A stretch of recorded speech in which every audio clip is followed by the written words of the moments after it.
ചരടോ എന്തോ കെട്ടിക്കഴിഞ്ഞാൽ അത് നടക്കും, അങ്ങനെയാണ് ഞങ്ങൾ കല്യാണം കഴിക്കുന്നത്. Oh my God. ശരിക്കും എന്താണ് ഈ കല്യാണം വരെ? ഞാൻ പ്രസ് മീറ്റിന് ഈ ക്വസ്റ്റ്യൻ ചോദിച്ചിട്ടുണ്ടായിരുന്നു. ധ്യാൻചന്ദ് എന്നെ കളിയാക്കി വിട്ടു. കിട്ടിയല്ലോ, കിട്ടി നന്നായിട്ട്. അപ്പൊ ശരിക്കും എന്താണ് ഈ കല്യാണം വരെ? കൊടുക്കൂ. അടുത്തത് ഇനി ഇവിടെ നിന്നാവാന്നല്ലേ? കല്യാണവരം നമ്മളതിനെ കുറിച്ച് പറയാ ഒരു അതെന്താ കല്യാണം? അത് കേട്ടിട്ട് എന്താ തോന്നുന്നത്?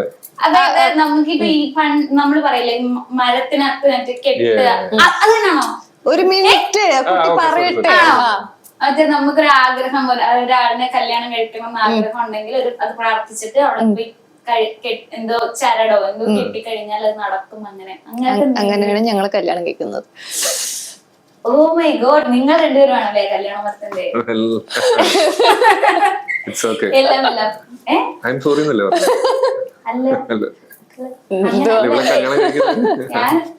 ആണോ? അല്ല അല്ല, അപ്പൊ ഞാൻ ശരിക്കും ആണെന്ന് വിചാരിച്ചു. ഇവളെയാ ഞാനാ? അല്ല, നിങ്ങൾ രണ്ടാളല്ലേ പേര്? അങ്ങനെ സംഭവിച്ചു പോയി, അങ്ങനെ സംഭവിച്ചു.